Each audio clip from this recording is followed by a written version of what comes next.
in our plan of the course, where does this come? Where does this fall? It is this topic, views and the interactive view transformations. I think this is the final piece of the puzzle that we were missing, because we've been discussing the raw data, we've been discussing data transformations and data tables, we've done visual structures, we've done visual mappings, and this is the only thing missing. So that's when the field study, today's field study, covers that part. After that, this picture is complete. Why interactive view transformations, and how does that work? Remember, when we talk about these arrows here, this is the shortest loop that the user has to go through to be able to complete his or her tasks he's trying to do, yeah? Here, the view transformations would be something like highlighting, selecting, rotating, zooming, sorting the marks, without changing the data set, without changing the visual structures, right? And then, if the user discovers that doesn't solve the task yet, then the user has to go deeper and then maybe switch visual structures from bubble map to bar chart, whatever, switch GDP from x-axis to color encoding. So those would be changing your marks, encodings, visual structures, scales here. If that doesn't help still, then the user would go in and try to do the data transformations, or then get someone else's help, and the developers get another product that does data transformations differently. So here you would have changing of the year, changing filters on what kind of marks are we showing. And then if that doesn't help, then the user dives even deeper and gets a different data set to show the numbers instead of the one currently using. The tightest loop here, if we expand it, make it larger, it looks like this. It's a cybernetic system. Cybernetic means it works based on feedback, and then it adjusts its behavior based on feedback. So it's like a loop, a symbiosis of a human and a machine. A human looks with the eyes, yeah, or feels with the hands, or whatever sensory input we can imagine here. But in visualization, we mostly use the eyes, right? So I detect signals through my eyes, and then I think, oh, I need to bring my mouse pointer into this target, right? So then the first thing I do with my brain is I judge the difference between the mouse pointer and the target. I judge the size of my error, and now I see my error is quite large. So then I send brain signals to my hand, which would move the mouse and try to get the cursor into the target. And every time I do that, on every little few milliseconds that this happens, there's an optical sensor here that senses how the mouse moves over the desk, which then converts to electric signals, which then converts to program code and mouse pointer movement on the screen. The screen updates, mouse pointer moves, and then I evaluate it again. Oh, is the error decreasing? Am I succeeding at it? Oh, I'm quite succeeding. Yeah, I'm successful at moving my mouse pointer. Yeah, in the target. And then I move to the next task. That's there. So after completing a few of these loops, hopefully the user achieves the goals. And what are the interactive view transformations? Those are highlighting, selecting, like I mentioned, drill up, drill down, pan and zoom, rotate, sort, brush, and search. Supporting techniques would be projecting, reducing dimensionality, applying distortions, scalable visual structures, connected views, and minimaps. These are some examples, and I'll just show a few case studies, a few situations when these are used and how these can be used, and maybe to give you some inspiration. And your job is to think maybe how you can apply it to your group projects. How can you use your interactive view transformations with with very limited screen output that you have. That means that you are forced to try to solve user tasks through interactivity, because your screen output has been deliberately limited to 64 pixels. Yeah. First consideration: treat all user input as sacred. What I mean by that? Remember, maybe you try to enter your email and then you enter your password to log in, and then your password is wrong, and then the page resets your email. So that's like that annoyance. Think of that when you are panning, zooming, rotating. Make the user input treat it as sacred, and make the machine remember what user input has been applied. Because if for some reason you need to like refresh the page, for some reason you need to like, you look away and it's back in the default view. Now I have to do all the same operations again. Consideration 2, lag. So what is lag, and how bad is bad in this sense? When we talk about lag,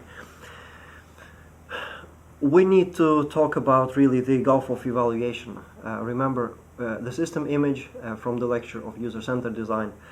When we interact with the system, we want to know what it's doing and be able to tell, is it worth waiting for the next thing, or is it frozen, is it stuck, is it broken? So when does the user think that the system is stuck? It's a little bit of a fuzzy concept, so there is no like a target, set number of milliseconds. But here are some approximate guidelines. So for smooth movements like dragging, zooming, panning, rotating, we need to hit the target of 100 millisecond lag, or at least 10 FPS, for the movement to be perceived as continuous, as user interacting with it and making that connection that the consequence follows the user actions. Otherwise, it still follows, but then it feels discontinued and it feels disconnected. Like the system behaves on its own, not reacting to the user's input. For the discrete actions like clicking or loading data, network requests, I have 1 second is good for discrete actions.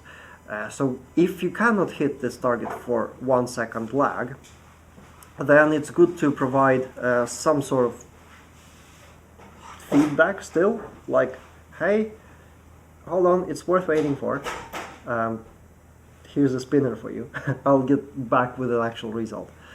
Or sometimes you see how pages load the wireframe of the page before they fill the content and add things into the page itself that are supposed to be there.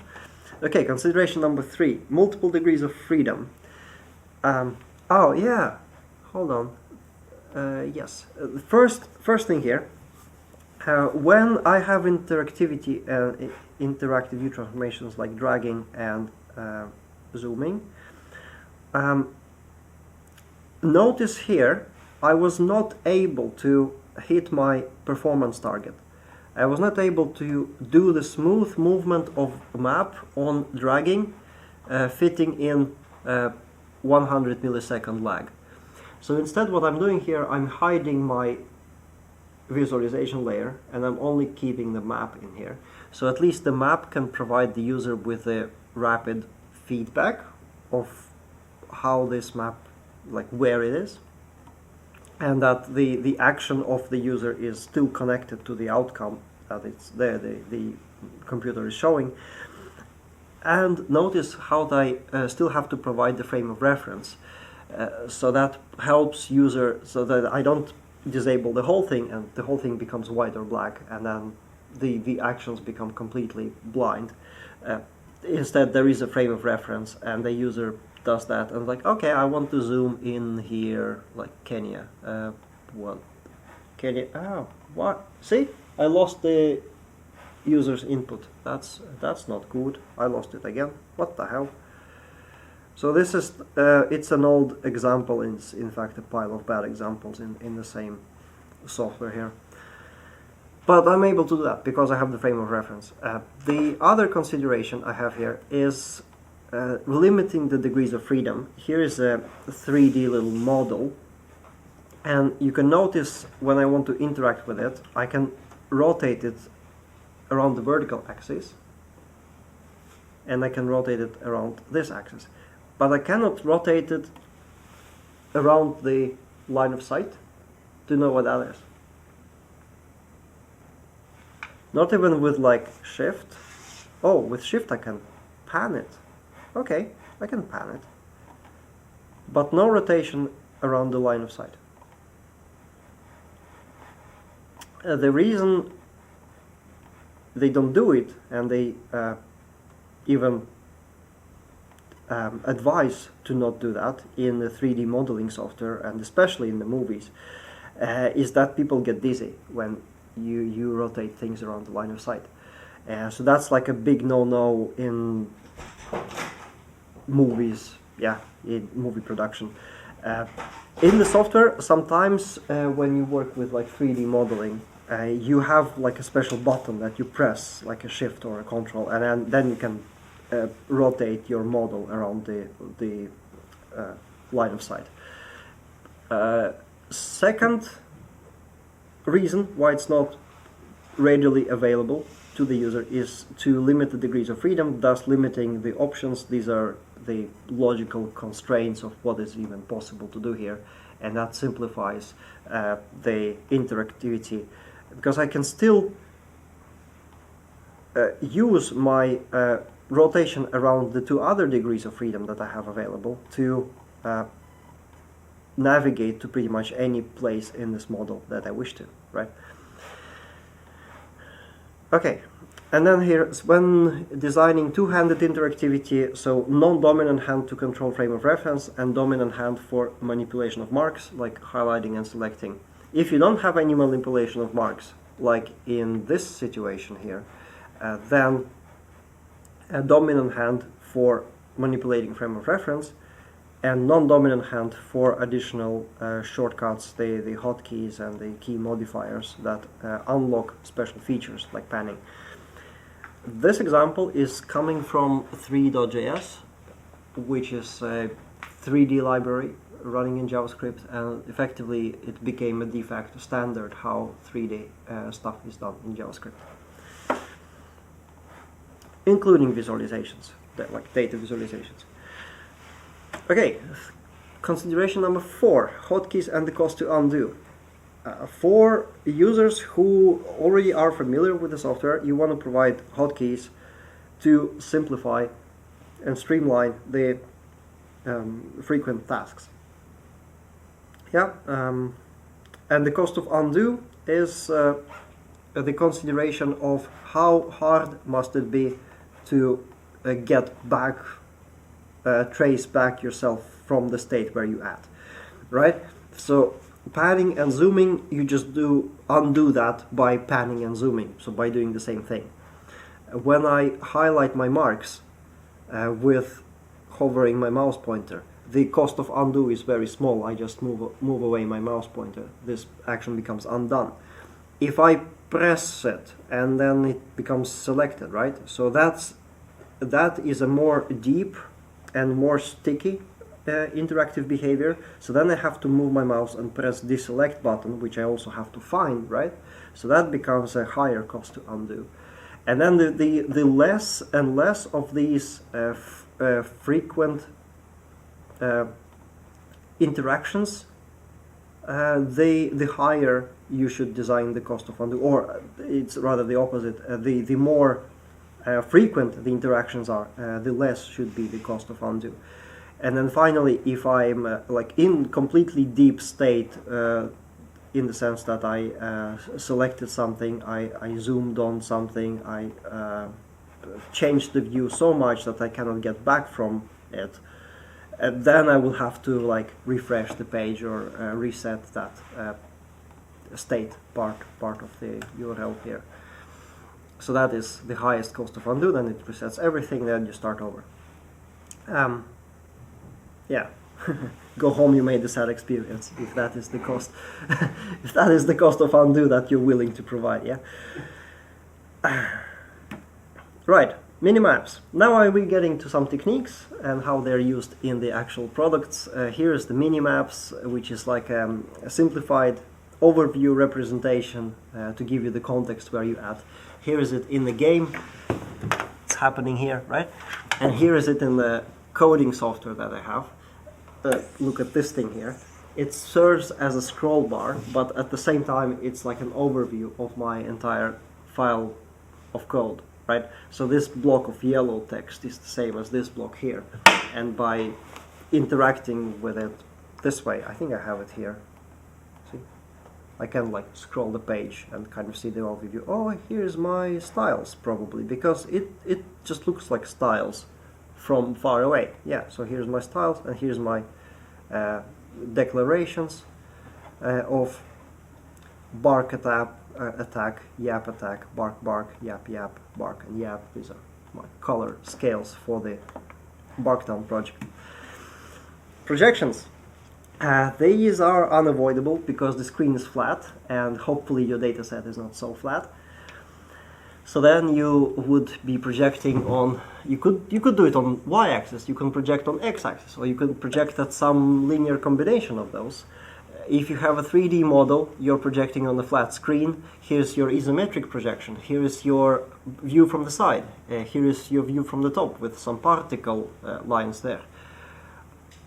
If you have a globe, here is a projection that preserves the areas of the countries here. On the globe view in Google Map, and then we have the other one which preserves the shapes of the countries. So it does the complete opposite trade of look how Greenland becomes swollen, but then Greenland preserves its shape across all the zoom levels, and that makes it very convenient to zoom, because when you zoom Mercator projection, this other map, this one, then your countries don't have to skew and rotate and change their shapes. Yeah, so that's both easier to implement, and it's maybe less clumsy to interact with when you don't care about relative sizes of countries. Right, how you do that practically? Ideally you would give options to the users so that the users can, by using different projections and trying different projections, they would be able to solve different tasks, or look at the data from different angles, or learn more about the data. And if none of that is true, at least they would interact more with the data by switching between different projections, and that goes to all of them. Data view transformations, interactivity principles. The more your user engages and interacts with data, the more they learn about it. Yeah, so that's the whole attention economy and the pedagogical value of the interactivity as well here. And the next technique is distortions. So sometimes your data view is overplotted, the technical term for that. So here is it overplotted, and it's tight. There's a lot of marks in one specific spot in one specific space. So then what you want to do, you can do like a fisheye whoop like that. So look how neat that is, yeah? And then you kind of like figure out like blog or design and which other nodes it is connected to. So pretty neat. It's a plugin made for D3. So here is it in its fisheye implementation, working with graphs. Here is how it looks like on the grid here. It also has a Cartesian implementation when you can do this kind of stuff, and here it is applied to the Gapminder bubble chart. The tricky part of it is never leave it stuck in this state. Because when I stopped interacting, I moved away my cursor, now I have a bullshit chart. Because it provides a distorted x-axis that is completely wrong. But when you're in that tight loop of interactivity, in that cybernetic symbiosis of human and the machine, you're like, oh yeah, let me browse between them different countries and see like where my country is and what's my neighborhood at. Imagine if it would be here, that would be so much helpful. But I didn't build this. It's Mike Bostock built that. Okay, next interactivity technique. It's called animations. Why are these cool? It's super powerful to match or visually encode, like we say, a time in the real world, in the universe, to the time in your visualization, which is to animate. Here, these particles, they represent the wind speed, and the faster they go, the more wind is blowing, but also we see the direction of the wind, right? So this is very cool. And here we can navigate to some hurricanes. Here is a hurricane in these raging latitudes in this southern ocean here between New Zealand and Chile, the southern tip of Chile. And it's horrible to be there. Like few people would ever go there at all. And there's one crazy dude who sailed from New Zealand to southern tip of Chile on a rowing boat, and that's insane. But anyway, animate your particles to show the liveliness in the data, the live animation of data. But also here is another layer of animation, because I can press play on the time slider, and although this is janky and it jumps from state to state, it would be much nicer if it would be smooth, right?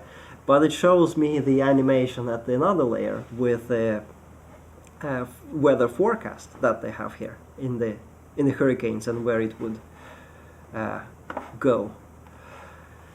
Right? I should find that picture of that dude on the boat. It's amazing. Next technique, changing visual structures. Here is a D3 showreel, basically Mike Bostock flexing at how cool D3 library is for data visualizations, because he's able to transition between these different visual structures and animate between them. Here we have horizon plots, changing to area charts, changing to stacked area charts, changing to stream graph, changing to overlapping areas, changing to, goddamn, what is it, bar charts? Hell no. Okay. Good showcase. It's impressive, right? But can it be useful? Yes. I have this demo for you. If I find the correct... I'll find the correct button eventually. Here. Here I have the sample dataset with 1970 cars. And I'm showing fuel consumption, acceleration, displacement, and horsepower. I'm only showing one car to you, which I don't know what it is. Would be nice to show what it is. I'm only showing one car, one data point, and I'm showing the 4 different measures I have for that data point. What if I want to show you 2 cars? I add another bar. Very simple. What if I want to show you 3? Oh, I can do this. But then when I start adding these bars, then your visual system, beyond the point of 5 about so, the visual system just, no, I don't even remember which car I'm looking at, like what is what. Then I can transition to this view with parallel coordinates. And then I can provide you with some interactivity highlight when you can hover them and figure out which car it is, hopefully. And then I can keep adding, so the parallel coordinates, they keep working pretty resilient. Up to some number of data points, yeah? After which it becomes a mess. So then my idea is that I fade away these lines between the marks that I'm showing you. So I fade away the lines, and I'm transitioning more to this thing called dash plot. The dash plot is just a parallel coordinate thing without lines connecting them. So then I'm showing you basically a statistical distribution here using some kind of opacity to show like where the clusters of data are. I could transition to some kind of violin plots, but look what I do next. Violin plots would be nice actually for the distributions. But then I can fade these ones away. Let me just drag it with my hand, and then I can show you the box plots when I have 398 data points then I can show you just the box plots for a statistical overview of what's the average, what's like 75 and 90% percentiles of the data. Funnily enough, this was published in 8th Nordic Conference on Human-Computer Interaction. What is it? Proceedings of a conference, yeah. And I found it, when preparing for a lecture, I found it online, and exactly this example. What was even more funny is that it's me who published this, and then I forgot that it was published. Next technique is interactive parameterization. This is cool because it turns your document, whichever document it is, into some interactive experience. Here is an idea from Brett Victor, very cool visionary of data presentations and interactivity techniques. Look, suppose 20% of households always turn off lights in unoccupied rooms. This would save 8.9 terawatt hours per year of electricity. This is the output of 1.3 nuclear reactors. Cool, right? But what if I can take that and I can drag that number inside my text, and because it still stays inside the text, it's the same principle as we had in the Spark lines, remember those? We embed interactivity into the text. The text itself becomes interactive, and then we can adjust the views and the pictures in the document reactively. There were some other heating, cooling, only the first three. Okay, maybe that one. 20% of households unplug these items when not in use. Okay, unplug that. All right, so see, I can interact with the thing. 100% of households replace one bulb, two bulbs at random, or at most used, with compact fluorescent. How much energy will I save? So this is like the idea of interactive live documents, and there is the JavaScript library called Tangle that lets you do that, or helps you do that. In my career, I've used those in many of my charts, but one example I have here is this grouping by ages in the age pyramids. Let's make them pyramids. I can switch to 5-year groups or 10-year groups or 15-year groups, right? So then I can parametrize, show you the parametric data documents. Finally, I have just a couple of more here. I have drill ups and drill downs. Here is an example of Aftonbladet, a newspaper here in Sweden, visualizing election results. So here is a map, and I can navigate, I guess, two different parts of that map by clicking on them. Unfortunately, this example is broken. We had the last election 4 years ago, and the examples don't survive that long. But sometimes I get the data here. Here's for Södertälje Kommun, and here is Järna, where I lived for many years. And here is supposed to show the connected view with bar charts with like how people in Södertälje Kommun voted for them different parties here. But this is not what I'm showing. I'm showing you this bit here. Do you know how is this called? This interactivity technique.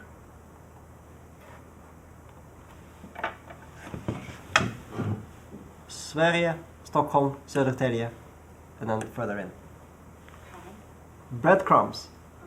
Do you know the fairy tale? What was the fairy tale when like the person was like leaving breadcrumbs to be found or to find the way back?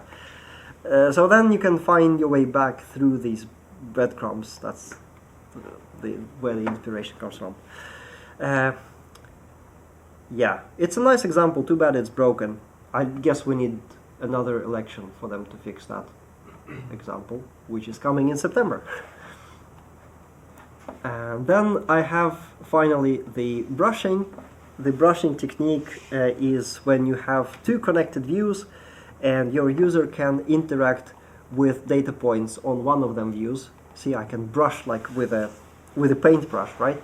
I can brush some of my data points here and they would highlight on the other view as well. It can also work across different visual structures like here. These were the interactivity techniques.